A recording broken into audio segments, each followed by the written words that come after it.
اچھا، اب دوسری طرف مجھے لے گئے وزراء کا بیٹنگ آرڈر ایک لمحے میں درم برم کر دیا جاتا ہے تو منہ دیکھتے رہ جاتے ہو، مطلب آپ پتہ ہی نہیں ہوتا آپ کو، اور اب بیٹنگ آرڈر چینج ہو جاتا ہے، کیسے ہوتا ہے یہ بھی ایک بہت بڑا جھوٹ ہے اور یہ ایک پروپیگنڈا ہے. میں آپ کو بتا رہا ہوں کہ ایک آدمی جو آیا نا یہ ہمارے نئی فائنینشیل ٹیم میں، ایک آدمی اس کو خان صاحب پرسنلی لے کے آئے ہیں. حفیظ خان صاحب کو کیا پتا حفیظ شیخ کون ہے؟ خان صاحب نے 4-5 مختلف لوگ جو تھے لوگوں سے مشورہ کر کے ان کو انٹرویو کیا. کس سے مشورہ کیا؟ جو بھی ان کے رفقا ہیں ان سے مشورہ کیا. میں نام نہیں لوں گا. رفقا میں ایک تو جہانگیر ترین ہوں گے اور دوسرے رفقا میں کون مگر 4-5 اور لوگ بھی تھے یہاں. باقر رضا کو عمران خان نہیں جانتے تھے. سر دیکھیں باقر رضا کو آپ بھی نہیں جانتے ہوں گے. رضا باقر کو رضا باقر کو ایک دفعہ خان سے پہلے مل چکے تھے ابھی ریسنٹ جنوری میں ابھی. ہاں، اور ان کی ایک ریکارڈ ہے. کئی لوگ ہوتے ہیں جو آپ ریکارڈ کا دیکھتے ہیں اور وہ ریکارڈ دیکھ کے آپ فیصلہ کرتے ہیں اور یہ بڑا بولڈ فیصلہ ہے. مجھے پوری بات کرنے دینا ندیم.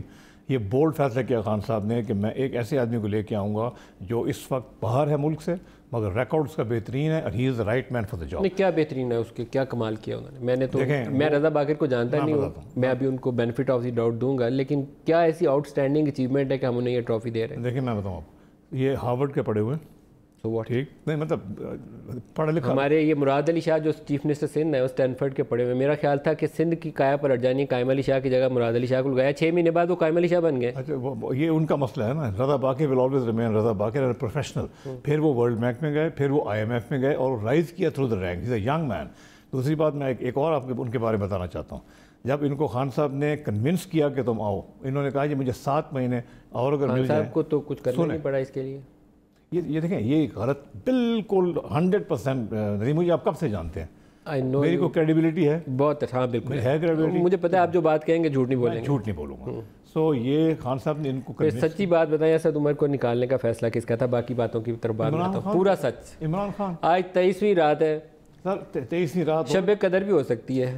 یہ سچے دل سے دعا مانگے تو اللہ معافی بھی قبول کرتا ہے. دیکھیں میں میری بات سنیں نا. Who decided to fire Asad Umar? Only and only Imran Khan. Who told him to do that? It took him. Nobody told him. It took him a process. There was a process. Who briefed him? Yeah, دیکھیں خان صاحب کو. There was a brainstorming going on. There were 2-3 very high level meetings جس میں interaction ہوئی، جس میں پتہ چلا کہ ان ڈیسیژن کی وجہ سے ہم ایک ایسی سچویشن میں ہے کہ we have lost 10 months time. We have lost 500 billion potential revenues. Our exports are stagnant. ہم امپورٹس کمپریشن کی وجہ سے اکانومی سلو ڈاؤن کر دی ہے. یہ ان میٹنگز میں کون کون پارٹیسپینٹس تھے؟ میں ان کے نام سننا چاہتا ہوں آپ سے. نہیں دیکھیں یہ تو جو خان صاحب کی پرائیویٹ میٹنگ ہوتی ہے اس لیے ہائی لیول، اس کے نام آپ کو پوچھنے بھی نہیں چاہیے. اور مگر اس میں وہ لوگ تھے جن کو خان صاحب نے خود چوز کیا تھا کہ میں ان سے مشاورت. اچھا اس میں ہائی لیول ہمارے آفیشلز تھے اور بہت ہی ہائی لیول اور پاورفل لوگ بھی تھے جنہوں نے پرائم منسٹر کو بریف کیا کہ یہ سچویشن ہے and we are in a difficult situation. If we want to come out, we have to take decision. دیکھیں یہ آپ کی پرائم منسٹر کو بتایا گیا کہ you have to take this decision. Information ہوگی but prime minister himself knows so much more than you think. It's unbelievable. ان کا جو ہے نا فیڈ بیک کا سسٹم وہ اتنا اچھا ہے کہ میں بھی کبھی حیران ہو جاتا ہوں.